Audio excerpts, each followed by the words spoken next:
Sampai jam berapa kita hari ini? Alhamdulillah. Masya Allah. Baik.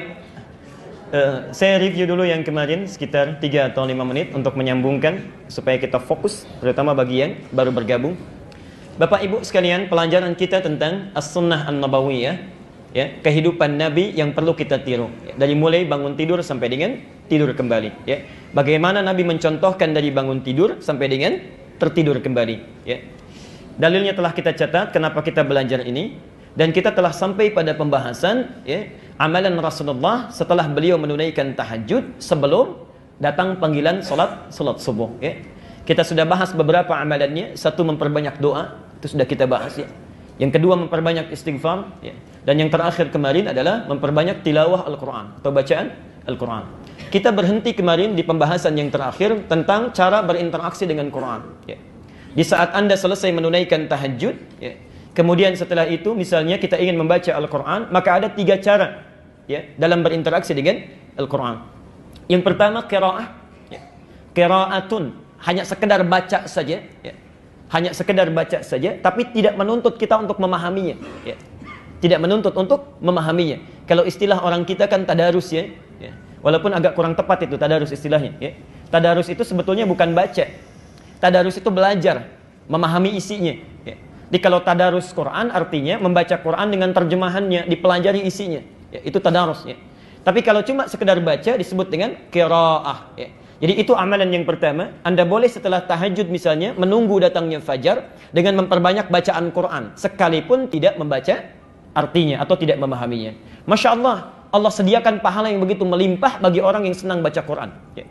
Bayangkan baru sekedar baca saja, sekedar baca, Nabi sudah menyatakan minimal pahalanya setiap hurufnya 10 kebaikan, ya. Hadisnya sudah kita sampaikan, masih ingat, ya? At-Tirmidzi nomor hadis 2910, ya. Man qara'a harfan min kitabillah, siapa yang baca itu 1 huruf saja dari kitab Allah, 1 huruf saja, ya, falahu asyru hasanat, dia akan dapatkan 10 kebaikan, ya. Walam aqul alif lam mim harfun, saya tidak mengatakan alif lam mim itu 1 huruf, walakin alifun harfun, tapi alif 1 huruf, lamun harfun, lam 1 huruf, mimun harfun, mimnya 1 huruf, walikulli harfin asyru hasanat, dan setiap hurufnya itu mendapatkan 10 kebaikan.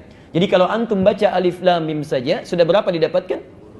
30, itu baru baca, belum memahami artinya. Masya Allah, baru baca saja, ya.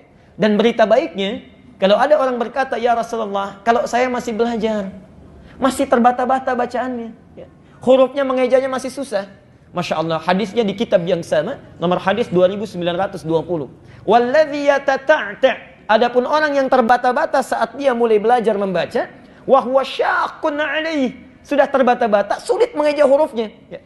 Orang lain mengucapkan misalnya a'udzu, dia sulit mengucapkannya a'udzu. Masya Allah, falahu ajran, kata Nabi, orang ini minimal dapat 2 kali pahala orang yang lancar. 2 kali pahala, Masya Allah. Kalau tadi alif lam mim, yang lancar dapat berapa? 30. Yang nggak lancar misalnya dia ulang alif lam mim, dia ulang lagi alif lam mim, minimal dapat berapa? 60. Ustaz, kalau begitu saya nggak lancar aja bacanya, ya. Nah, itu keliru. Itu keliru, ya. Insya Allah. Itu maksudnya setiap kali dia mengulang, dia dapat pahalanya, ya. Setiap mengulang, tambah lagi. Setiap mengulang, tambah lagi. Jadi ibu dan bapak sekalian, kalau Nabi sudah menawarkan, antum nggak lancar saja, pahala dilipat gandakan. Kalau dengan semua motivasi itu belum tersentuh juga baca Quran, ya subhanallah, dengan cara apa lagi mesti dimotivasi? Dengan cara apa lagi? Ya. Pahala sudah digandakan, kebaikan diliputkan, belum tersentuh juga. Berapa lama lagi waktu yang dibutuhkan untuk memotivasi kita mau baca Quran? Ya. Karena itu terakhir tadi pagi saya sampaikan di salah satu masjid di Bait Rahim, Masya Allah, normalnya setiap muslim itu mesti baca Quran. Mesti baca Quran dalam sehari. Kalau bapak ibu sehari misalnya, biasanya cuma 1 juz, pindah jadi 1 robo'. Biasa 1 robo', 1 ain, pindah jadi 1 halaman. Biasa 1 halaman cuma 10 ayat. Biasa 10 ayat, nggak sempat, sibuk, cuma 1 ayat. Bahkan satu kali sibuk misalnya sama sekali nggak baca Quran. Kalau dalam sehari tidak mampu baca Quran, caranya begini. Malam-malam bangun, 1:30, jangan tahajud dulu. Bawa mushaf kita, masuk ke ruangan tengah, buka mushafnya, lalu katakan pada diri kita, ya Allah, dosa apa saya nggak bisa baca Quran? Karena tidak mungkin ada muslim tidak mau baca Quran kecuali ada sekat dalam jiwanya. Itu yang perlu dikeluarkan. Ya. Sehari mesti baca kita, sehari itu Quran mesti baca, walaupun cuma 1 ayat. Ya. Masya Allah. Nah, yang kedua bisa juga dengan qiraah sudah kita lakukan, lancar bacanya, maka levelnya naikkan. Jangan cuma sekedar baca tapi pahami. Disebut dengan tilawah. Tilawah Al-Quran. Tilawah Al-Quran. Saya sudah uraikan dengan sangat rinci di pertemuan lalu. Sekarang saya berikan cara singkatnya saja. Ya. Antum kalau mau tilawah Quran, cara terbaiknya itu ada 2 metode. Ya. Ada 2 metode. Metode pertama, ya, biasanya para sahabat ya, membaca 5 ayat terlebih dahulu. Ya. Misal Al-Baqarah Alif Lam Mim sampai dengan ulaika ada hudam min rabbihim wa ulaika humul muflihun. Dibaca 5 ayat ini, dipahami artinya, lalu coba diamalkan. Belum sanggup mengamalkan, ya berhenti dulu di situ. Ya, lalu lanjutkan lagi. Masya Allah. Ini metode yang pertama. Metode yang kedua, ini yang didukung oleh para ulama saat ini, Masya Allah. Ya. Yang paling bagus, keluarkan bimbingan Quran itu secara tematik. Karena bimbingan kehidupan kita, semua ada di Quran. Misal, saya beri contoh. Ada yang sudah berumah tangga, jadi suami, jadi istri selama puluhan tahun. Ya. Pernahkah Anda mengeluarkan dalam Al-Quran tuntunan menjadi suami yang baik? Ibu mengeluarkan ayat-ayat tuntunan menjadi istri yang baik. Jangan-jangan puluhan tahun atau belasan tahun atau bertahun-tahun sudah merasa menjadi suami yang baik, tapi menurut Allah belum. Ibu merasa menjadi istri yang baik, menurut Allah belum. Apa antum nggak punya waktu mengeluarkan sebagian saja selama sebulan tilawah dengan istri di rumah, Masya Allah. Ya. Tanyakan pada istri kita, Ma, ini yang petunjuk Quran, sudahkah papa sesuai? Ya. Pa, ini juga petunjuk tentang mama, sudahkah mama sesuai? Kan indah kehidupan itu, Masya Allah. Ya. Antum selesai itu, ada semuanya di Quran. Ya. Bimbingan dalam bekerja, saat sulit ada doanya. Saat sakit pun, Masya Allah, dari mulai sakit yang ringan, surah Asy-Syu'ara, ayat 78 sampai dengan 80. Ya. Doanya Nabi Ibrahim saat sakit ringan itu. Masya Allah. Walladzi khalaqani wa yahdini. Dialah Allah yang menciptakan saya, kemudian memberi petunjuk. Dialah yang memberi makan saya, memberi minum saya. Wa idza maridtu. Kalau saya sakit sekarang pun, fahuwa yashfini, pasti Allah sembuhkan, pasti Allah sembuhkan. Ada itu bimbingannya. Masya Allah. Ya. Di saat pulang kerja, Pak, Bapak sakit kepala, sakit perut, ya sakit kaki yang ringan-ringan. Kenapa nggak sambil dipegang, bimbingannya dibaca? Wa idza maridtu, ya Allah, saya sudah berikhtiar dalam kebaikan karenamu. Sekarang saya agak terasa sakit, pasti Engkau sembuhkan. Ya. Masya Allah, hidup semua dengan Quran itu.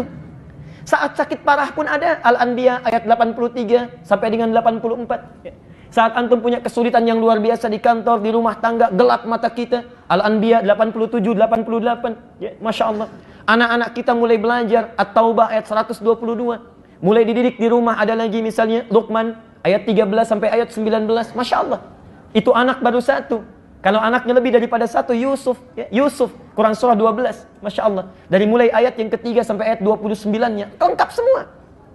Kenapa Anda dalam sebulan nggak keluarkan? Hari ini belajar menjadi suami yang baik. Besok belajar menjadi ayah yang baik. Besok menjadi pebisnis yang baik. Anak kita menjadi siswa yang baik. Semuanya ada. Cuma kita terlalu sibuk dengan dunia dan bacaan-bacaan yang lainnya. Petunjuk yang hakiki tidak kita baca. Itulah tilawah Al-Quran. Nah, kemarin pertemuan lalu kita berhenti pada satu tantangan dari Allah. Kalau cuma tilawah mushafnya dipegang, kemana-mana agak susah, berat. Berat. Ke pasar bawa mushaf, susah. Ya. Sekarang di bis, bawa mushaf agak susah. Bahkan Masya Allah, di beberapa tempat masuk pesawat, buka mushaf, pesawatnya balik lagi itu. Ya, Masya Allah ya, saking orang tidak tahunya tentang Islam. Saya tidak mengatakan tidak suka. Saking tidak tahunya tentang Islam dan keutamaan Quran, orang di pesawat buka mushaf, balik lagi pesawatnya. Ya. Karena ada aduan, dikiranya itu panduan teror ya, Masya Allah. Padahal belum dilihat. Belum dilihat bagaimana isinya, bagaimana keindahannya. Nah, Bapak Ibu sekalian, supaya tidak susah, maka Allah tawarkan untuk mudah dihafalkannya. Untuk mudah dihafalkannya. Di situ kita berhenti dan di sini saya akan mengingatkan. Maaf, insya Allah saya tidak lupa. Dan rekamannya juga ada. Ya. Kita punya tugas dari bulan kemarin, hari ini 40 ayat. Saya yang khusnuzan pada Allah karena syaratnya tidak mungkin masuk ke masjid kecuali ayatnya sudah dihafalkan. Insya Allah. Sudah hafal Qurannya? Sudah mulai menghafal? Kalau Anda menghafal kurang dari 40 ayat, artinya berhasil itu hafalannya. Walaupun cuma 1 ayat, 2 ayat, 3 ayat, 5 ayat, karena pemula yang menghafal Quran sebaiknya tidak melebihi daripada 10 ayat. Okay. Karena ada hikmah nanti di balik itu, ya, ada hikmah di balik itu. Nah, saya ingin berikan dulu yang tidak saya sampaikan di pertemuan yang lalu. Perhatikan sini. Sebentar.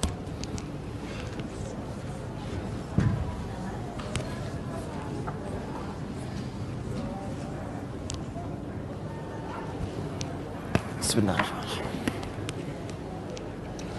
Kemarin kita diajarkan teori bagaimana menghafalkan Quran dari mula, ya, dalam jeda selama sepekan sampai dengan selama 1 bulan, ya. Dengan harapan itu teorinya sudah didapatkan, kita bisa praktikkan. Perhatikan sini, Bapak Ibu sekalian, ternyata menurut para penelitian ahli qiraat, orang-orang yang benar belajarnya, belajar Quran, pertama kali menghafal itu tidak banyak yang dihafalkan. Bahkan seorang guru pun kalau ingin mengecek orang yang baru pertama kali menghafal, itu tidak banyak yang diberikan. Paling banyak 5 ayat. Apa di antara hikmahnya? Masya Allah. Karena itu saya pernah ajarkan, kalau Bapak Ibu masih ingat, ya, hari Senin itu tidak menghafal. Ya.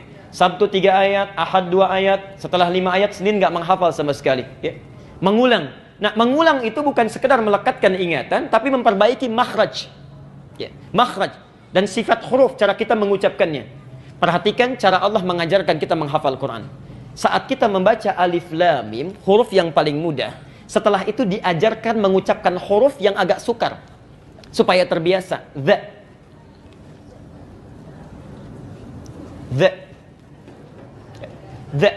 itu singkatnya, lidahnya digigit sedikit.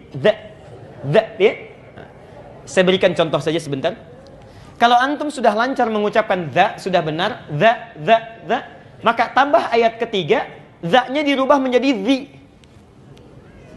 Ya, za-nya dirubah menjadi zi. Perhatikan, alif lam mim, ayat pertama, dzalikal kitabu la hudan lil za. Saat sudah lancar za, lisan dikembalikan kepada zi, dibolak-balik supaya mudah mengucapkan. Ayat ketiganya apa? Alladzina yu'minuna bil ghaib, zi. InsyaAllah. Kalau sudah bisa za, sudah bisa zi, sudah mudah mengucapkannya, seringkali za tertukar dengan za. Idza zulzilatil ardu. Itu za dengan za, ya. Bahkan kalau lisannya terlalu kerasnya luar biasa, itu semua bisa ja semua itu. Idza zulzilatil ardu. Ya. Za. Perhatikan. Saat antum sudah bisa za, bisa zi, oleh Allah dilatih lagi dengan za, huruf yang mirip-mirip. Alladzina yu'minuna bil ghaibi wa yuqimuna shalah wa mimma za. Sudah bisa za, dipindahkan jadi zi. Zi, wa mimma razaqnahum yunfiqun. Ayat keempatnya, wal ladzina yu'minuna bima zi. Za jadi zi. Dan uniknya, zi disandingkan dengan zi. Walladzi pakai za. Walladzina yu'minuna bima unzi, pakai zi. Perhatikan. Jadi menghafal Quran yang baik, kalau antum sampai sebulan ini misalnya, Ustaz, saya belum mencapai target 40. Karena bukan 40 yang diinginkan. Yang diinginkan ada hafalan Quran yang masuk dalam jiwa kita. Mau 1 ayat, 2 ayat, 3 ayat, dan benar kita dalam membacakannya. Jadi berbahagialah Bapak Ibu sekalian, kalau dari bulan lalu sampai dengan hari ini, sudah ada Quran yang masuk ke dalam jiwa kita. Itu tandanya ada kebaikan dalam diri kita. Musa, bukan Nabi Musa, tapi seorang anak kecil yang matanya buta. Ini pengantar saya sebagai penutup kajian yang lalu. Terlahir di kota Mesir, di negara Mesir. Beliau lahir di Mesir, di provinsi Asyut. Matanya buta, tapi dalam butanya punya keinginan untuk bisa menghafal Quran. Anak ini dulu masih usia 6-7 tahun, insyaAllah. Datang pada orang tuanya. Bapaknya pekerja biasa, barangkali tidak seprofesi dengan antum yang pekerjaannya nyaman. Disampaikan pada orang tuanya menangis bahagia. Ya. Mulai saat itu direncanakan harus belajar dengan baik. Bapaknya membawa motor ala kadarnya, dimodifikasi supaya memudahkan dia belajar. Ditetapkanlah belajar pada seorang guru yang jarak dari rumahnya itu 20 km. Ya, guru yang baik. Anaknya dibonceng menjelang asar. Bapaknya memodifikasi motornya. Di depannya itu ditampilkan seperti layar di dashboardnya itu. Jadi anaknya di belakang mulai menghafalkan Qurannya, insyaAllah. Bapaknya di depan pegang catatan ayatnya. Ya. Di jalan tuh nggak ada yang sia-sia. Masya Allah, sambil lihat ke depan, begitu anaknya hafalan, bapaknya lihat ke bawah. Ya. Di jalan nggak ada ngobrol, nggak ada apa. Anaknya menghafal di belakang, bapaknya mengecek lagi hafalan. Semuanya itu bermakna. Begitu tiba di tempat tujuan pada gurunya, subhanallah, sudah jauh-jauh datang 20 km. Sampai di sana, gurunya cuma minta bacakan 1 ayat. 1 ayat saja. Masya Allah. Sampai kemudian pulang lagi, datang lagi, diminta suruh baca ayat 1 lagi. Jadi cuma 1 saja. Sampai anak ini mengatakan pada bapaknya, kita sudah jauh-jauh pak, katanya datang ke sini, cuma diminta baca 1 ayat. Kata bapaknya, tidak mungkin ada guru memberikan petunjuk kecuali kebaikan. Ikuti saja nak, bersabar. Masya Allah, ternyata gurunya itu sedang mengobati dulu penyakit-penyakit di lisannya. Di huruf yang belum sempurna diucapkan, disempurnakan, didengar, disempurnakan. Ketika sampai 1 juz, semua makhraj sudah benar. Ketika semuanya sudah benar, kesananya semakin mudah, tidak ada yang diluruskan lagi. Masya Allah. Ya. Tidak ada yang diluruskan lagi. Tapi yang paling luar biasa, saya ingin sampaikan, anak ini kemudian hafal Quran. Hafal Quran. Bapaknya yang ngantar nggak hafal Qurannya. Anaknya yang nggak bisa lihat, hafal Qurannya. Ya. Masya Allah, ketika pulang sampai di rumahnya, diketahui kisah ini oleh salah seorang reporter dari stasiun televisi. Ya. Datang ke situ, ini poinnya. Ya. Datang, kemudian diminta dicek hafalan Qurannya. Masya Allah. Di akhir kemudian ditanya. Perhatikan. Ya Syekh Musa. Saya langsung lihat tayangan ini. Ibu sekalian, bapak sekalian. Ini orang tuanya duduk-duduk seperti ini. Anaknya diwawancara dengan penuh senyuman. Ditanyakan. Ya Syekh Musa. Wahai katanya Syekh Musa. Jika anda sekarang diperkenankan oleh Allah untuk berdoa meminta. Untuk berdoa meminta. Ya. Apa yang akan anda minta? Apakah minta untuk bisa melihat? Apa yang anda minta? Apakah anda minta untuk bisa melihat? InsyaAllah. Anak sudah hafal Quran, dekat dengan Allah, ya ibadahnya luar biasa. Ditanya, kalau anda meminta sekarang, apakah anda minta untuk bisa melihat? Perhatikan jawabannya. Wallahi, demi Allah saya katakan kalian, kalau saya diperkenankan kepada Allah untuk memohon saat ini, saya akan memohon untuk terus dibutakan sampai hari kiamat. Agar Allah berkenan membutakan saya sampai hari kiamat. Karena dengan buta ini saya bisa menghafalkan Quran. Saya takut kalau dikembalikan bisa melihat kembali. Saya takut Quran meninggalkan saya. Kalimat yang pertama. Ya. Dan yang kedua, perhatikan, belum selesai kalimatnya. Dan demi Allah saya katakan, Quran ini akan saya bawa menghadap kepada Allah. Saat saya sendirian menghadap kepadanya. Lalu saya katakan, ya Allah, saya sudah berusaha untuk menghafalkan Quran saya. Maka mohon ringankan azab saya kalau saya mesti dihukum di akhirat ini dengan Quran yang telah saya hafalkan. InsyaAllah. Ustaz, saya telah berusaha menghafalkan Quran saya. Maka mohon ringankan azab saya kalau saya mesti dihukum di akhirat ini dengan Quran yang telah saya hafalkan. InsyaAllah. Bapak ibu sekalian, kalau anak yang buta saja tidak bisa melihat, Allah mudahkan dia untuk bisa menghafal. Dia bawa, masih merasa banyak dosanya. Maka kenapa antum yang masih diberikan penglihatan? Ya. Waktunya masih panjang, diberikan kesempatan. Sampai hari ini belum mau menghafal juga. Dengan cara apa lagi mesti diingatkan? Ya. Dengan cara apa lagi? Karena itu bertakwalah kepada Allah. Setidaknya sebelum pulang, bawa hafalan Qurannya. Sampaikan pada Allah, saya telah berusaha ya Allah. Di sisa hidup saya, yang sebelumnya pernah saya sia-siakan. Salat seringkali tertinggal, Quran jarang dibaca. Saya telah berjuang sebelum meninggal, telah saya hafalkan. Mohon ringankan azab saya sekalipun saya mesti dihukum. Ya. Kalau sampai sekarang belum tersentuh juga sekedar untuk baca, apa yang antum akan bawa di akhirat nanti? Ya. Karena itulah bertakwalah kepada Allah, terutama yang usianya lebih daripada 40 tahun. Atau sampai 40 tahun. Al-Ahqaf itu langsung turun keterangan Allah. Quran surah ke-46 ayat ke-15. Ya. Perhatikan kalimatnya di sana. Ya.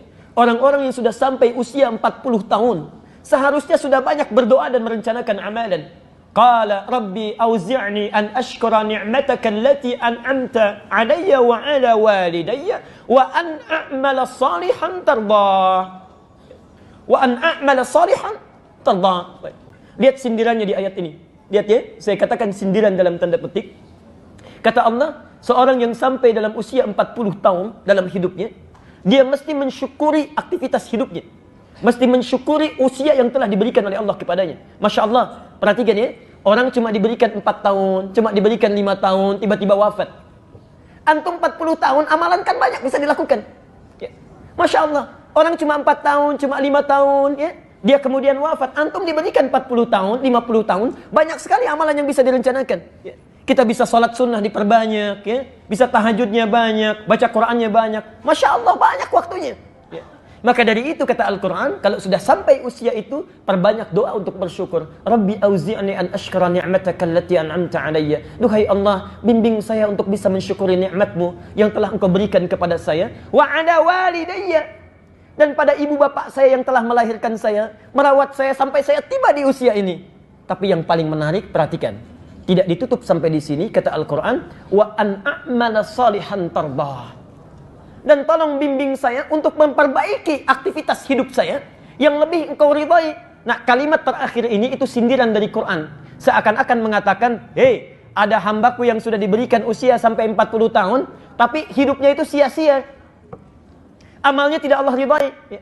Masya Allah, anak usia 4 tahun di Palestina sudah hafal 10-15 juz Quran. Ini 40 tahun, 1 juz pun belum hafal, kemana aja? Anak usia 4 tahun, 5 tahun, sholatnya sudah bagus, puasa sudah dilatih. Ini 40 tahun, 50 tahun, Masya Allah, untuk latihan pun masih belum. Kemana aja selama ini? Ya. Maka Allah berikan isyarat, kalau sudah tahu dulu itu ada yang sia-sia, sisanya jangan disia-siakan lagi. Ya. Amal salihan tarda, rencanakan amalan supaya Allah bisa memberikan ridha. Ya. Itu kalimatnya Bapak Ibu sekalian, tolong catat kalimat saya ini, tolong catat. Kalau Anda, maksudnya tidak perlu dicatat di tulisannya, tanamkan saja dalam pikiran kita. Kalau Anda tidak mampu berlomba dengan orang soleh dalam memupuk kebaikan, maka berlombalah dengan para pendosa untuk beristighfar dan bertobat kepada Allah. Kalau Anda sampai usia sekarang, belum juga mampu berlomba dengan orang-orang soleh dalam memperbanyak kebaikan, orang sudah menunaikan tahajud, antum sholat fardu pun masih tertinggal-tinggal. Orang sudah menghafal Quran, antum baca Quran pun masih terus didorong-dorong. Kalau nggak mampu berlomba dengan orang soleh dalam memperbanyak kebaikan, maka berlombalah dengan para pendosa untuk beristighfar dan memperbanyak taubat kepada Allah Subhanahu wa taala. Ya. Bertakwalah kepada Allah, itulah amalan para salafus saleh setelah mereka menunaikan salat tahajudnya. Kalau tidak memperbanyak doa, perbanyak istighfar atau memperbanyak bacaan Quran kepada Allah Subhanahu wa taala. Nah, sekarang kita lanjutkan, ambil satu saja untuk mempersingkat bahasan kita. Setelah melakukan itu, apa yang kemudian Rasulullah SAW lakukan? Ya, selesai menunaikan tahajud dan pendekatannya kepada Allah. Bapak Ibu sekalian, sunnah Nabi, saya urutkan dari awal ya, supaya mengingatkan kembali. Bangun dari tidur, tidak langsung berdiri, duduk dulu. Kemudian hapus bekas ngantuknya. Itu sunnah Nabinya, ya, sudah dipraktekkan insyaAllah. Ya. Baca doa bangun tidur. Alhamdulillahilladzi ahyana ba'dama amatana wa ilaihin nusyur. Baca 10 ayat terakhir surah Ali Imran. Sudah insyaAllah? Ya, berusaha terus ya, berusaha. Baik. Setelah itu kita pergi cuci tangan kita. Ya, kemudian berwudu. Kalau berhubungan suami istri kemudian mandi dulu, janabah ya. Lalu tahajud. Tahajud tadi malam insyaallah. Ayo, ya. Jangan tunggu waktu, begitu diajarkan sekarang langsung praktekkan ya. Keluar dari masjid ada peluang dipraktekkan, praktekkan. Amalannya malam praktekkan. Ya. Belum pernah memulai dengan 2 rakaat, masyaallah ya. Tahajud lakukan ya. Selesai tahajud bisa perbanyak istighfar, wabil asharihum yastaghfirun, bisa memperbanyak doa kepada Allah. Silakan antum memohon. Hadisnya qudsi sudah pernah saya sampaikan ya. Allah berikan 3 pilihan, ya ibadi, hai hambaku, sepertiga malam terakhir Allah turunkan rahmatnya ke langit dunia ya. Menawarkan 3 hal. Ya ibadi, hai hambaku, siapa yang menginginkan rahmatku aku berikan, yang berdoa aku kabulkan, yang memohon ampunan aku ampuni saat ini. Setiap malam berlangsung, setiap malam, Masya Allah. Di akhir penghujung sebelum fajar. Kemudian kita boleh perbanyak doa, dan yang terakhir perbanyak bacaan Quran, hafalan Quran atau tilawah Al-Quran. Nah, setelah itu tiba waktu panggilan azan ya. Jadi Rasulullah melakukan itu sampai muncul panggilan azan subuh. Apa yang dilakukan oleh Nabi ketika azan subuh itu mulai memanggil? Nah, Bapak Ibu sekalian catat dalilnya supaya bahasan kita ada landasannya dalam Al-Quran dan Sunnah Rasulullah Sallallahu Alaihi Wasallam. Ya. Saya agak kurang suka kalau menyampaikan materi tidak ada sandaran dalilnya ya. Atau cuma kita menyampaikan panjang-panjang ternyata dalilnya tidak ada. Itu capek-capek sendiri nanti ya. Baik. Pernah dengar hadis ini? Makan saat lapar, berhenti sebelum kenyang. Ya. Itu hadis palsu ya. Saya sering bercanda menyampaikan, saking palsunya di kitab hadis palsu pun nggak ada ya, saking palsunya ya. Itu cuma ada di kitab karangan Jalaluddin As-Suyuti. Beliau punya kitab cerita namanya Ar-Rahmah fit Tibbi wal Hikmah ya. Itu ada di halaman 19 sampai halaman 25. Itu kisah ya, kisah. Tapi yang paling menarik sekarang bulan apa? Rajab ya, Rajab. Paling menarik itu hadis tentang Rajab ya. Hadis tentang bulan Rajab. Antum jangan keliru, saya sering katakan, hadis tentang puasa khusus ya, ingat, mengkhususkan puasa di bulan Rajab itu, yang dhaif itu cuma 2 hadisnya. Cuma 2 ya. Dan dua-duanya ini tercantum di dalam Musnad Ahmad ya, dari Abdullah bin Abbas nomor 259 ya. 259. Sisanya palsu semua.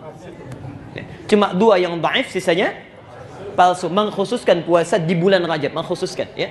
Dan ada 1 hadis palsu yang adanya cuma di Indonesia. Yang lain nggak ada. Itu mulai dari tahun kemarin itu. Mulai dari tahun kemarin. Kalau yang umum di berbagai negara, ada yang ini bunyinya pernah dengar, siapa yang puasa 1 hari di bulan Rajab mendapatkan pahala sekian, 3 hari sekian, 7 hari dibukakan 8 pintu surga. Pernah dengar itu? Masya Allah ya. Antum kalau gitu nggak usah puasa Ramadan, puasa Rajab aja 7 hari itu dibukakan pintu surga. Ya. Yang paling menarik ada ujungnya dari tahun kemarin ya. Dan masih ada sampai sekarang, saya dikabari ya, siapa yang menyebarkan informasi ini akan dibukakan 80 pintu surga. Pernah dapat SMS itu? Siapa yang menyebarkan informasi ini dibukakan 80 pintu surga. Itu bukan hanya nggak ada di hadis palsu, adanya cuma di kita itu. Cuma di kita, silakan cek, nggak ada di kitab-kitab yang lain, termasuk di negara lain ya. Dan itu sebetulnya membodohi diri sendiri. Ya udah nggak usah puasa, sebarin aja informasinya. Ya, baik. Tapi maafkan saya, bukan berarti tidak boleh ada dalil khusus puasa di bulan haram. Hadisnya sahih ya. Puasa yang paling dicintai Rasulullah setelah bulan Ramadan itu adalah puasa di bulan-bulan al-haram. Ada 4 bulannya. Dzulqa'dah, bukan Dzulqa'dah ya, tapi Dzulqa'dah. Ya. Bukan Dzulqa'dah, bukan Dzulqa'dah, tapi Dzulqa'dah. Oke. Kemudian yang kedua Dzulhijjah. Yang ketiga Al-Muharram, bukan Muharram tapi Al-Muharram, 3 berurutan. Yang keempat Rajab. Jadi saat masuk di bulan ini antum boleh memperbanyak puasa, Senin, Kamis, Ayyamul Bid, puasa Daud, silakan. Tapi kalau puasa yang sifatnya lebih banyak daripada itu nanti Sya'ban. Itu hadis yang sahih ya, dari Aisyah radhiyallahu anha sebagai pemanasan menuju Ramadan. Untuk yang sekarang hadis Muslim, riwayat Muslim, nomor hadis 724, 725, 728. Nanti kita bacakan hadisnya. Kedua, hadis riwayat At-Tirmidzi, nomor hadis 418. 3, hadis riwayat Al-Bukhari. Maaf, saya berikan nomor ketiga, bukan nomor pertama, karena ini menguatkan ya. 1169.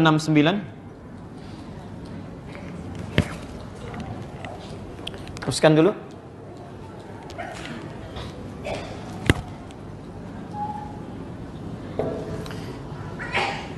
Tahqiqnya di An-Nasa'i, Sahih An-Nasa'i, yang tahqiq Syekh Muhammad Nasruddin Al-Albani, 1133. Silsilah hadis as-sahihah ya. Kitabnya kalau antum tanyakan, Ustaz ada kitab yang lebih mudah tidak ya? Silsilah hadis as-sahihah yang tulis Syekh Muhammad Nasruddin Al-Albani, sudah diterjemahkan ke bahasa Indonesia ya, yang di pustaka Imam Asy-Syafi'i itu. Hadis sahihah nomor hadis 1508, nomor pembahasan 1508. Baik, sudah? Bapak Ibu sekalian, sekarang kita sudah tahajud ya, insyaallah. Kemudian sudah beristighfar, sudah berdoa kepada Allah, memperbanyak bacaan Quran. Tiba kemudian azan subuh berkumandang. Apa yang dilakukan oleh Rasulullah? Nah, Masya Allah, Ibu dan Bapak sekalian, Rasulullah SAW saat azan subuh sudah memanggil, beliau menjawab panggilan azan itu, tapi masih berada di rumahnya, menunggu azan selesai ya. Jadi belum ke masjid ya. Beliau berada di rumahnya, kemudian menunggu azan selesai, lantas menunaikan 2 rakaat fajar ya, 2 rakaat sebelum salat subuh.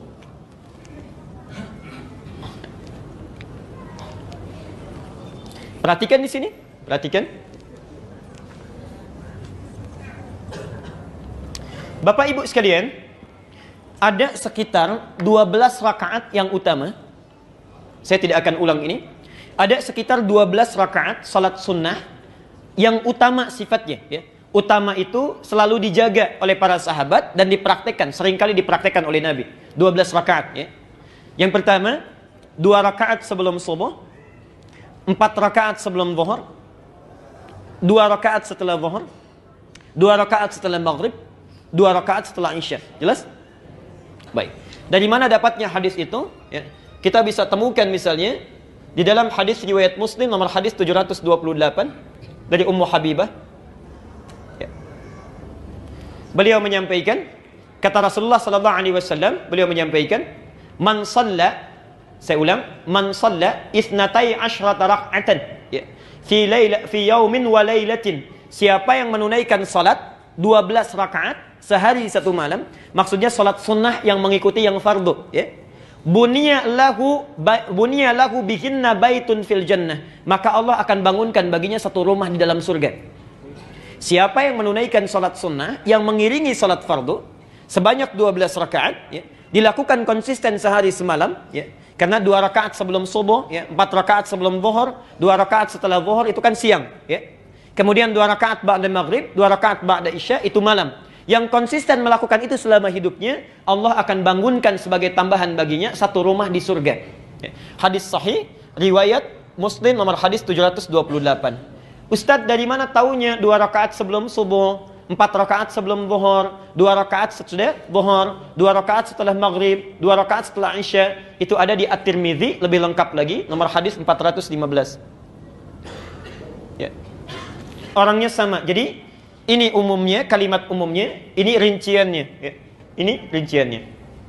Nah, Bapak Ibu sekalian, dari 12 rakaat itu, maka Rasulullah mencontohkan kepada kita memulai dengan 2 rakaat sebelum subuh. Dalilnya hadis riwayat Muslim nomor hadis 725 dulu. 725. Didapati juga di At-Tirmidzi nomor hadis 418. Perhatikan keutamaannya, perhatikan. Keutamaan 2 rakaat sebelum subuh. Ini saking pentingnya, Rasulullah tidak pernah meninggalkannya selama hidupnya. Saking pentingnya, ya. Dan ada 2 salat yang hampir tidak pernah ditinggalkan oleh Nabi. Hampir tidak pernah ditinggalkan oleh Nabi. Bahkan dalam perjalanan pun masih dikerjakan. Masih dikerjakan. Yaitu 2 rakaat sebelum subuh dengan salat witir, ya. Itu seringkali dikerjakan. Perhatikan, kata Rasulullah, rak'atal fajri, 2 rakaat salat yang ditunaikan sebelum subuh itu khairum minad dunya wa ma fiha. 2 rakaat fajar atau 2 rakaat sebelum subuh itu, qabliyah subuh, pahalanya, nilainya di sisi Allah lebih baik daripada dunia dan seisinya. Masya Allah. Dunia dan seisinya. Perhatikan sini. Ini semua ada dunia dan isi-isinya. Kalau kita miliki itu nggak ada nilai apa-apanya dibandingkan menunaikan 2 rakaat sebelum subuh. Jadi kalau antum menunaikan 2 rakaat sebelum subuh, itu nilainya di sisi Allah lebih dibandingkan daripada dunia dan seisinya. Nggak ada nilainya. Ya. Walaupun di dunia ini ada tambahan lagi orang kaya, tambah lagi orang kaya, kumpul lagi. Itu nggak ada nilainya dibandingkan 2 rakaat sebelum subuh. Nah, sekarang ayo saya mau tanyakan sebentar. Maafkan saya, kalau nanti Al-Ihsan bikin pengumuman, nggak usah tunggu bulan depannya. Mana DKM-nya ini? Ada DKM-nya? Pak Iman, Ustadz Iman tolong bikin pengumuman setelah ini, yang sholat subuh di Masjid Al-Ihsan besok, masing-masing dapat amplop 500.000. Baik ya? Masing-masing dapat amplop berapa? 500.000. Siap Ustadz? Ya. Cuma diumumkan saja kan? Cuma diumumkan. Umumkan. Lihat sini ya. Lihat. Azan subuh jam 4 lewat 36. Datang jam berapa ke sini? Dan maaf, terbatas cuma 100 orang pertama. Datang jam berapa? Masya Allah. Jam 2. Tadi jawaban jam 2. Antri. Perhatikan. Kata Ali bin Abi Thalib, ajaban linnas, sungguh aneh manusia ini katanya. Sungguh aneh manusia ini. Sudah tahu akan meninggal, tapi nggak pernah serius menyiapkan bekal untuk meninggalnya. Ya. Itu Ali dulu, sekarang lebih aneh lagi. Masya Allah, lebih aneh lagi. Dikasih uang 500.000, azan jam 4.36, bangun dari jam 2. Cuma 500.000, Allah tawarkan dunia dan seisinya. Dipanggil 4.36, baru bangun jam 6 lewat 34. Masya Allah. Ini kan aneh ya, aneh sebetulnya. Allah tiap hari tawarkan, lebih baik daripada dunia dan seisinya, kumpulkan pahala, kumpulkan pahala. 500 ribu, Masya Allah. Dari jam 2 kita siap-siap. Tiap hari ditawarkan, subuh terlambat terus. Berubahnya mau kapan? Kurang apa lagi mau dimotivasi? Masya Allah. Ini bagian yang pertama. Nah, Bapak Ibu sekalian, saking pentingnya ini, jadi di hadis itu setidaknya ada 3 kalimat, lebih baik daripada dunia dan seisinya. Misal di Al-Bukhari, nomor hadis 2639. Al-Bukhari, nomor hadis 2639.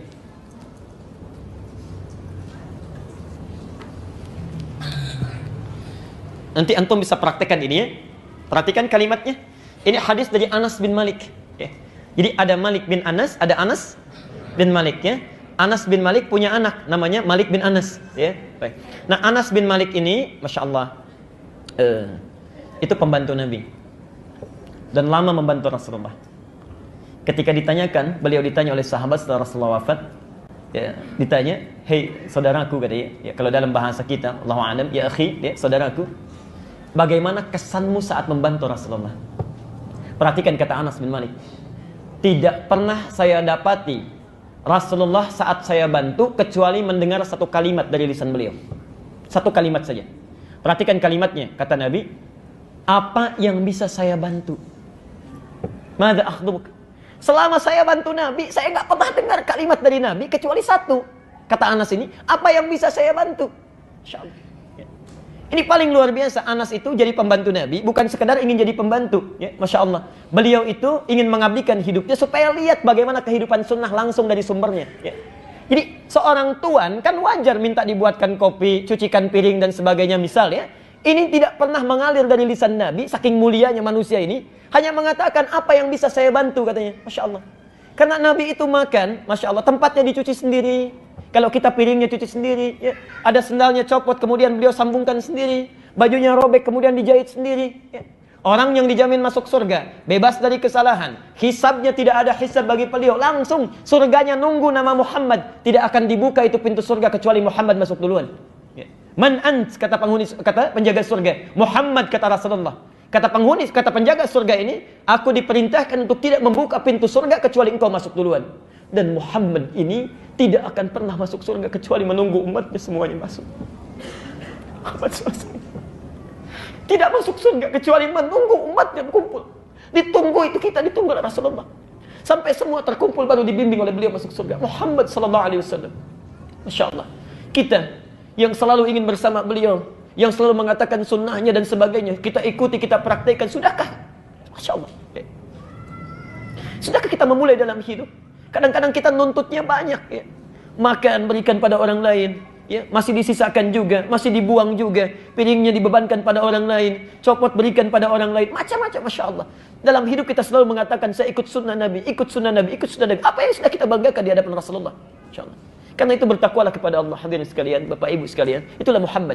Kata Anas bin Malik, "Saya tidak pernah dengar sesuatu pun dari lisan Nabi kecuali apa yang bisa saya bantu." Muhammad sallallahu alaihi wasallam. Insyaallah. Ya. Karena itu kata Jibril alaihi salam, kata Jibril, hadis sahih dalam Mustadrak Al-Hakim, ya, sebutkan Nabi sallallahu alaihi wasallam satu kali akan naik ke mimbar, lalu turun Jibril. Kata Jibril, "Bu'dan," terlalu, ya, sungguh jauh dari rahmat Allah dan terlalu orang ini. "Man dzukirta indahu liman dzukirta indahu falam yusalli alaihi." Orang yang disebutkan namamu Muhammad di sampingnya enggak mau salawat kepadamu, itu orang keterlaluan. Masya Allah, itu orang keterlaluan katanya. Saking sayangnya Jibril kepada Muhammad sallallahu alaihi wasallam, itu yang dipikirkan itu cuma kita, Bu, Pak, ya. Cuma kita, Masya Allah.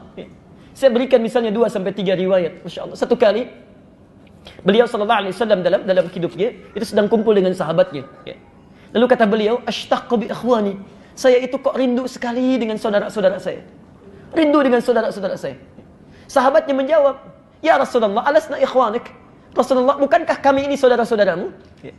Kata Nabi, "Lastum ikhwani, ya, bal antum ashabi." Kalian ini bukan saudara saya. Kalian ini sahabat-sahabat saya. Perhatikan, "Ikhwani humul ladzina lam yarawni walakinnahum amanu bi." Saudara saya itu orang yang enggak pernah lihat saya, tapi selalu beriman kepada saya. Orang yang tidak pernah lihat saya, percaya dengan saya. Ya. Kalau antum percaya pada orang yang kelihatan, itu wajar. Tapi percaya pada yang tidak tampak, masih yakin juga, itu yang tidak wajar. Kata Nabi, saya merindukan saudara-saudara saya ini. Antum tuh dirindukan oleh Nabi. Masa kita tidak ada kerinduan untuk bertemu dengan Rasulullah? Setidaknya tunggangi sunnahnya, insya Allah. Bahkan demi Allah saya katakan di akhir hayatnya, hadis-hadis riwayatnya sahih. Ketika beliau akan meninggal dunia, Fudail membawakan air untuk beliau wudu. Ya, Masya Allah. Fudail itu anak pertama daripada Abbas. Abbas punya dua anak yang paling populer laki-laki. Satu namanya Fudail, yang kedua namanya Abdullah. Abdullah hidup di bawah naungan Rasulullah sampai beliau jadi penghafal Quran, penafsir Quran. Fudail kakaknya, saat Rasulullah akan wafat, beliau yang membawakan air wudunya. Ya. Dalam pangkuan Aisyah radhiyallahu anha, sampingnya ada Ali, ya. Sampingnya ada Fatimah. Yang dipanggil bukan Aisyah, bukan Ali, bukan Fatimah. Ummati, ummati, ummati. Mau meninggal pun masih antum yang disebut itu. Ya, insyaallah. Jadi kata Jibril alaihissalam, bu'dan, keterlaluan itu orang, liman dzukirta 'indahu falam yusalli alaihi. Disebutkan namamu, salawat saja dia tidak berkenan. Jadi tidak mampu kita membalas jasanya Rasulullah sallallahu alaihi wasallam. Setidaknya kalau Anda tidak bisa balas itu, salawatlah kepada beliau. Dan dalam salawat pun masih diberikan pahala juga. Man shalla alayya salatan wahidah sallallahu alaihi asyra. Masya Allah. Siapa yang salawat satu kali saja, aku tidak butuh itu. Ya, cuma dengan salawat itu Allah akan memberikan 10 kali lipat kebaikan kepada orang itu. Ya. Di Bapak Ibu sekalian, itulah Muhammad sallallahu alaihi wasallam. Nah, kata Anas bin Malik, la ghadwatun fi sabilillah. Ya. Aktivitas baik yang dilakukan karena Allah dari pagi sampai dengan maghrib, au rauhatun, atau aktivitasnya dari siang sampai maghrib tapi semua karena Allah. Misal, makannya karena Allah, minumnya karena Allah, kerjanya karena Allah. Mau makan bismillah, mau minum bismillah, mau kerja bismillah. Perhatikan, khairum minad dunya wa ma fiha. Itu lebih baik daripada punya seluruh isi dunia ini. Ya. Kalimat ujungnya sama. Ya. Jadi antum misalnya mulai besok bangun tidur, ya, atau sekarang masih ada kesempatannya. Kalau dari pagi disebut godwah, ya, godwah sampai dengan maghrib. Kalau dari siang sampai dengan maghrib disebut rauhah. Kalau semua aktivitas kita diniatkan karena Allah, makannya bismillah karena Allah, minumnya bismillah karena Allah, kerjanya karena Allah, rawat anak karena Allah, itu kata Anas bin Malik, sabda Rasulullah, khairum minad dunya wa ma fiha. Apa balasan bagi orang ini? Dari Sa'ad As-Sa'idi. Sa'ad As-Sa'idi di Al-Bukhari masih hadisnya. Nomor hadis 3078. Perhatikan. Maudhi'us sautin fil jannah. Ya. Orang ini akan dibalas dengan pahala yang berlimpah. Tempat pecut saja, tempat pecut, ya. Tempat pecutnya sesuatu yang tersimpan di surga, untuk ilustrasi saja, khairum minad dunya wa ma fiha. Jadi kalau tukang delman punya pecutan disimpan di tempatnya, itu kalau ada di surga lebih bagus daripada dunia dan seisinya. Apalagi minumannya, apalagi gelasnya, apalagi keadaannya. Ya. Jadi kalau sudah semua diterangkan, antum tinggal tunggangi, keluarkan. Ya. Catat amalannya apa yang dilakukan. Nah, setidaknya bangunlah 2 rakaat sebelum subuh, itu tunaikan. Khairum minad dunya wa ma fiha. Nabi tidak pernah meninggalkan ini selama hidupnya, konsisten menunaikannya. Dari mana taunya? Hadis Muslim nomor hadis 724 ini. Dari Aisyah radhiyallahu anha. Qalat, lam yakunin Nabi sallallahu alaihi wasallam minan nawafili asyaddu ta'ahudan ala rak'atail fajr. Ya. Tidak pernah Rasulullah sallallahu alaihi wasallam memperhatikan, menjaga dengan kuat di antara salat-salat sunnahnya dibandingkan dengan perhatian beliau terhadap 2 rakaat sebelum fajar. Ya. Jelas sampai sini? Baik. Jadi dalilnya yang ingin kita sampaikan pada kesempatan hari ini, Bapak dan Ibu sekalian, setelah bangun tahajud, siapkan diri kita jangan sampai ketinggalan ini. Ya. Walaupun bangunnya kesiangan, hadis sahih. Walaupun bangunnya kesiangan misalnya, ini salat yang agak istimewa, lakukan ini dulu 2 rakaat. Ya. Lakukan ini dulu 2 rakaat, baru kemudian salat subuhnya. Jelas sampai di sini? Baik. Yang terakhir, lalu kita berhenti dulu di sini. Yang terakhir, di mana Nabi mengerjakannya? Di masjid atau di rumah? Ya. Dari mana taunya? Nah, ini persoalan. Ayo, yang bilang di rumah angkat tangan. Berapa? Yang bilang di masjid angkat tangan. Yang tidak angkat tidak jelas ini semuanya, ya. Masya Allah. Alhamdulillah. Perhatikan sini. Ya, kita lihat hadisnya dulu, ya. Lihat hadisnya dulu.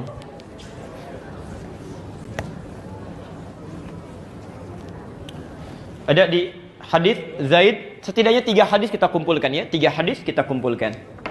1 dari Zaid bin Thabit, orang-orangnya. 1 Zaid bin Thabit Maaf ya, barangkali agak kurang jelas. Dari Zaid bin Thabit ada 3 hadis. Nah, rumus dalam ilmu hadis, kalau ada satu amalan sifatnya, dalilnya cuma satu, contohnya satu, artinya itu contoh yang paling jelas. Tidak boleh kita mengambil cara lain-lain lagi. Ya. Tidak perlu kreatif. Kalau misalnya satu amalan, hadisnya satu, contohnya satu, prakteknya. Jangan cari dalil lain lagi, jangan cari contoh yang lain lagi. Ini yang paling bagus, gak usah kreatif. Ya. Contoh, lihat sini, hadis dalam sholat, saat mengangkat tangan itu sampai dengan meletakkan di dada misalnya, dari takbir. Kalau cara takbirnya ada 2, dari yang sejajar dengan bahu, hadwaman kibaihi, kemudian sejajar dengan daun telinga. Tapi sama semua saat mengangkat sampai dengan meletakkan, itu cuma satu cara. Dalilnya sahih, ya, kemudian contohnya satu, Allahu Akbar. Kalau dalam satu praktek contohnya satu, dalilnya satu, artinya semua orang bisa melakukannya. Tidak terbuka peluang untuk menampilkan kreativitas kita. Jadi nggak usah kreatif. Ya. Begitu antum angkat misalnya, kan nggak enak. Masa sama manusia kanan dulu, sama Allah kiri dulu. Ini harus agak sedikit pendekatannya berbeda. Ya. Allah, Akbar. Kita putar sedikit ya, supaya kanan duluan masuk, kemudian baru kiri. Itu nggak usah kreatif ya. Nanti kita capek sendiri itu. Ya. Antum capek sendiri. Kalau sudah jelas ada, nggak usah cari-cari yang lain. Ya. Direpot. Kelihatan seseorang dibahas, cari dalilnya, diseminarkan, ya, di stadium generalkan, nggak akan ketemu. Jadi capek-capek sendiri. Ya.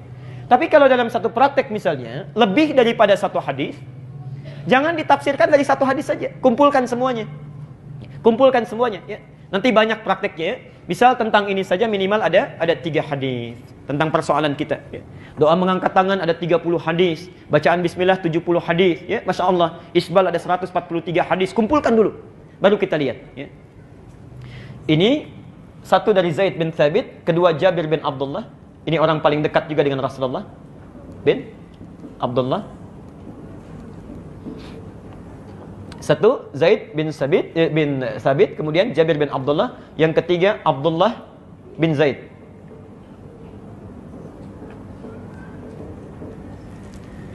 Perhatikan sini. Ya. Ini antum bisa temukan hadisnya yang sudah saya tuliskan tadi. Ya. Di An-Nasai 1133, kemudian bisa dilihat di silsilah hadis sahihah nomor hadis 1508. Baik. Bapak Ibu sekalian, saya bacakan hadisnya dari Zaid dulu ya. Qala Rasulullah sallallahu alaihi wasallam, Rasulullah sallallahu alaihi wasallam satu kali bersabda ya, di orang-orang itu pada salat sunnah di masjid, lalu Nabi menyampaikan, "Shallu ayyuhan nasi fi buyutikum." Hei orang-orang, kata Rasulullah, ayo cepat salat di rumah aja, di rumah ya. Fa inna afdhala salatil mar'i fi baitihi illa al-maktubah. Salat yang terbaik yang dilakukan oleh setiap orang itu lebih bagus di rumahnya, kecuali salat yang fardu, salat wajib. Ya. Di salat sunnah, ya, dari hadis ini sebaiknya dilakukan di mana? Di rumah. Ya. Adapun salat fardu sebaiknya dilakukan di mana? Di masjid. Melalui hadis ini. Ya. Ya Rasulullah, apakah qabliyah saja? Ya. Apakah qabliyah saja? Tidak. Ternyata ba'diyah juga sebaiknya dilakukan di rumah. Hadis dari Jabir yang ini bin Abdullah. Ya. Hadis dari Jabir bin Abdullah. Kata Rasulullah sallallahu alaihi wasallam, "Idza qada ahadukumus shalah fi masjidihi, idza qada ahadukumus salata fi masjidihi." Kalau seseorang telah menunaikan salat fardu di masjidnya, perhatikan, sudah salat fardu di masjidnya, maka tunaikan, bahasa hadisnya, faj'al fi baitihi nasiban min salatih. Ya. Maka jadikan sisa salatnya itu di rumahnya. Jadikan sisa salatnya di rumahnya. Fa innallaha ja'ilun fi baitihi bis shalah khaira. Karena sungguh Allah Subhanahu wa taala akan memberikan kebaikan-kebaikan pada sisa salatnya itu saat dia berada di rumahnya. Ya. Jadi maksudnya kata para ulama, supaya di rumah itu banyak tempat sujudnya. Ya. Ramai dengan ibadah. Itu yang akan nanti memberikan kesaksian pada kita di akhirat nanti. Karena mulut terkunci, tangan diikat, cuma nanti benda-benda yang bersaksi kepada Allah. Idza zulzilatil ardu. Kemudian wa akhrajatil ardu wa qala al insanu, ayat keempatnya, yauma idzin tuhadditsu. Nah, jadi kata Al-Qur'an, saat bumi ini digoncangkan hancur seluruhnya, manusia pada keheranan, ada apa ini, diwafatkan semuanya, dibangkitkan, semuanya akan diam. Yang bersaksi itu tempat-tempat dan benda-benda yang kita pijak. Yauma idzin tuhadditsu akhbaraha. Ya, benda menceritakan apa yang terjadi. Perhatikan. Antum salat di rumah. Karpetnya sudah kita sediakan, dipakai sholat. Itu nanti yang akan bilang kepada kita, ya Allah, saya pernah dipakai sujud oleh orang ini. tanggal sekian, bulan sekian, jam sekian. Ya. Masya Allah. Jadi jangan hanya ramaikan di masjid, rumah pun ramaikan. Ya. Karena itu ada saran dari para ulama, ini saran sangat bagus Bu ya, Pak. Kalau Anda memiliki sesuatu yang baru, pakai dulu untuk kepentingan Allah. Supaya mudah hisabnya. Misal, kita beli baju baru ini, Masya Allah ya. Kemudian setelah digunakan, gunakan dulu untuk Allah. Pakai dulu sholat ya, pakai sholat. Supaya saat ditanya dalam hisab itu ringan jawabnya. Dari mana rezeki yang kamu pakaikan itu untuk beli pakaian? Ya Allah, Engkau maha tahu, Engkau bisa melihat dan mengetahuinya dengan pasti. Rezekinya saya dapatkan dari si A yang sangat halal. Dan Engkau ketahui itu. Kemana Engkau gunakan? Ya Allah, pertama kali saya gunakan itu adalah untuk menyembahmu. Dan Engkau paling tahu kapan waktunya, kapan saya gunakan, dengan keadaan apa saya gunakan itu. Masya Allah, ringan. Ya. Kita kadang terbalik. Ibu kalau pakai baju baru, dapat baru, digunakan apa dulu? Masya Allah. Kalau nggak kondangan arisan kan? Ya. Itu agak lumayan itu hisabnya. Awal-awal memang pede. Dari mana kamu dapatkan? Ya Allah, dari kerja keras suami saya. Yang keringatnya Engkau ketahui sangat halal dia lakukan. Semuanya lancar-lancar. Kemana Engkau pergunakan? Kondangan ya Allah pertama kali. Nah itu persoalan ya.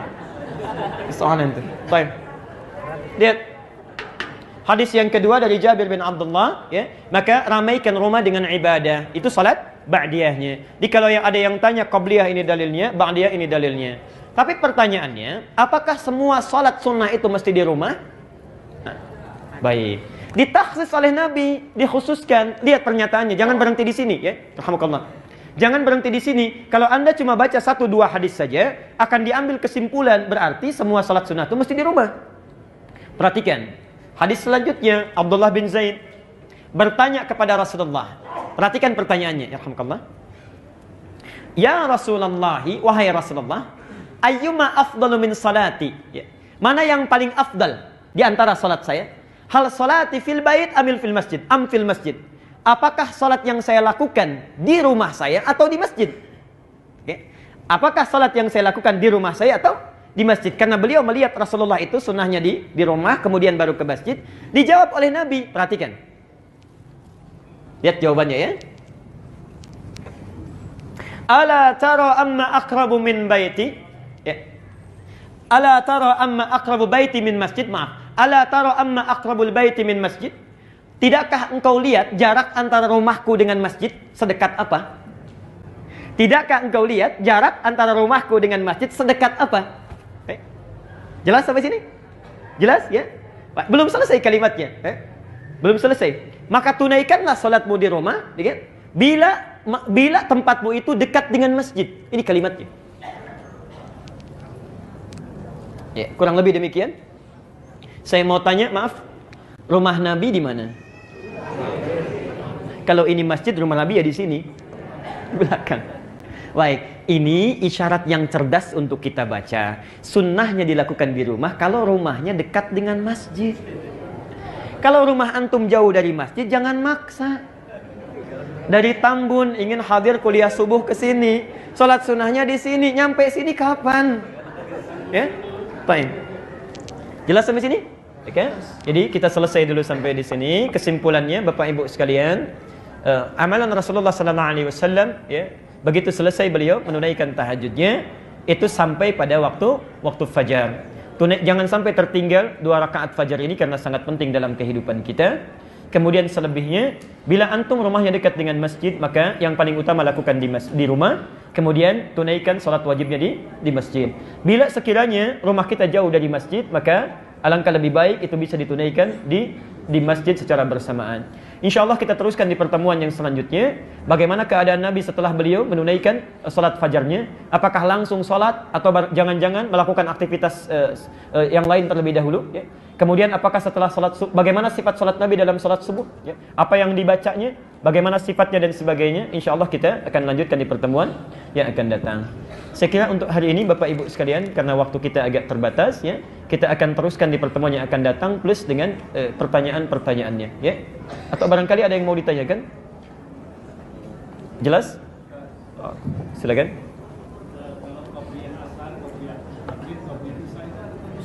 Baik. Jazakallahu khair. Pertanyaan qabliyah asar. Ini agak menggema keluar ya. Enggak apa saya dengar. Pertanyaan qabliyah asar, qabliyah maghrib, qabliyah isya, apakah ada tuntunannya? Nanti kita akan bahas saat sampai pada masanya, ya. Jadi kita baru subuh, bahkan belum subuh, Bapak sudah asar itu, ya. Tapi kita insya Allah akan masuk ke sana, ya. Ada hadis-hadisnya, ada dalil-dalilnya. Tapi ketika ada dalil ini, apakah Nabi mempraktekkan atau tidak? Bagaimana menimbangnya? Nanti kita akan sampai ke sana, ya. Boleh antum tuliskan kalau mau dituliskan. Kalau masih ada pertanyaan, silakan, Pak.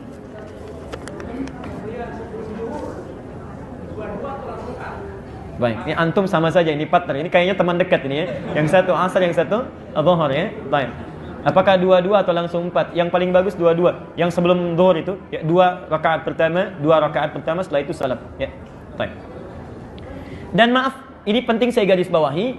Sekali lagi, penting saya garis bawahi. Salat qabliyah sifatnya cepat. Cepat, ya. Jadi jangan terlalu lama antum, ya.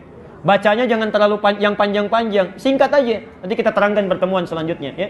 Nabi seringkali membaca Al-Kafirun dengan Al-Ikhlas. Kata Aisyah, sampai-sampai saya tidak tahu kapan Rasulullah baca Al-Fatihahnya, ya. Jadi jangan lama-lama kalau baca, kalau menunaikan salat qabliyah, ya. Baik.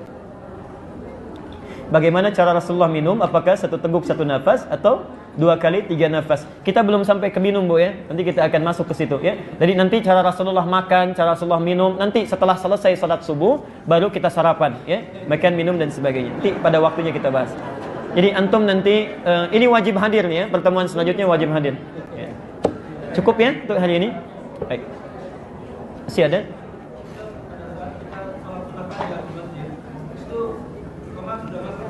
Baik. Bagus pertanyaannya. Bapak Ibu sekalian, ini fikih aulawiyah, fikih prioritas, fikih prioritas.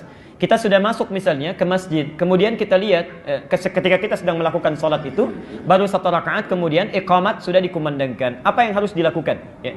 Pertama, sebelum sampai ke kasus itu, kita harus berkaca diri dulu. Ya. Masuk ke masjid, lihat waktunya masih cukup nggak dengan sholat? Masih cukup tidak? Ya. Nah, hanya persoalan ini barangkali di masjid tidak ada petunjuk waktu. Jadi begitu masuk sholat, tiba-tiba iqamat, apa yang dilakukan? Maka yang dilakukan, lihat dari fikih prioritas, hukumnya dipadukan dulu. Dibandingkan. Hukum sholat subuh apa hukumnya? Wajib, ya. Sedangkan 2 rakaat sebelumnya? Sunnah. Sunnah bertemu wajib, mana yang paling prioritas? Wajib. Maka gugurkan sholatnya, batalkan, kemudian langsung ikut pada yang wajib. Jelas ya? Pada saat antum memulai saja, pahala sudah diberikan. Masya Allah. Bahkan dalam sholat yang lain, dan dalam amalan yang lain, Rasulullah SAW pernah bersabda, ada orang-orang yang duduk di Madinah, tidak ikut berjuang, tapi dapat pahala jihadnya. Dapat pahala jihadnya. Itu ada di Al-Bukhari. Ya. Jadi saat sedang panggilan jihad, orang sibuk berjihad.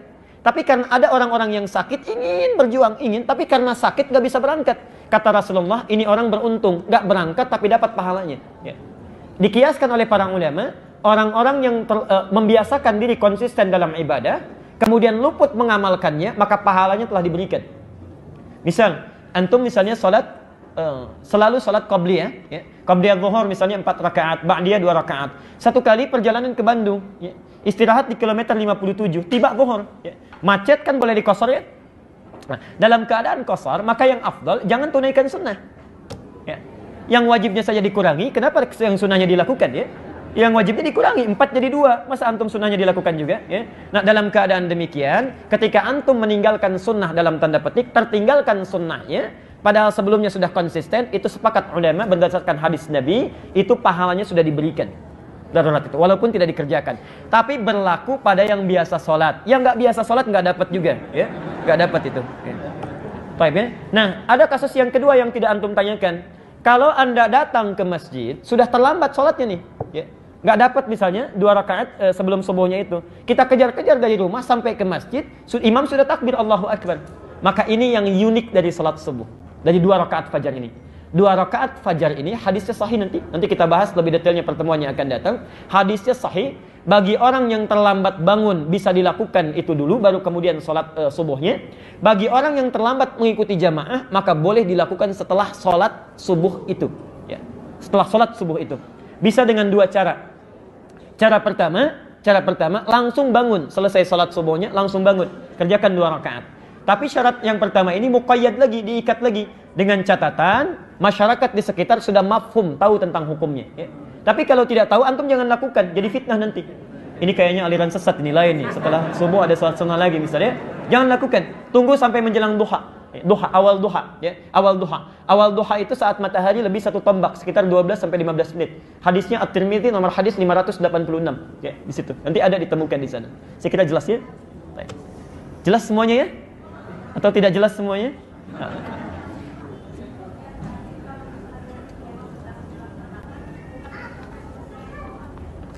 Sampai selesai? Apakah saat Allahu Akbar kemudian kita selesaikan, atau misalnya selesai iqamat baru kita selesaikan? Nah, ibu sekalian, ya, dan bapak sekalian, yang penting saya sampaikan, iqamah itu sudah panggilan kita untuk menunaikan sholat. Lihat keadaan sholat kita. Kalau antum baru iqamah Allahu Akbar, tadi pertanyaannya masih berdiri, rakaat pertama, rakaat keduanya belum. Maka sebaiknya dibatalkan, karena iqamah itu kan cepat, ya. Apa bisa antum balapan dengan iqamah, ya? Yang satu iqamah, yang satu menyelesaikan, kan kacau sholat kita itu, ya. Pahalanya sudah ada, jangan memaksakan diri, insya Allah pahalanya ada, ya. Kecuali kalau antum sedang tahiyat akhir, ya, sebentar lagi salam, iqamah dikumandangkan, teruskan sampai selesai. Kita prediksikan selesai iqamah kita masih bisa bangkit, itu teruskan, ya, teruskan. Baik. Sekira cukup ya.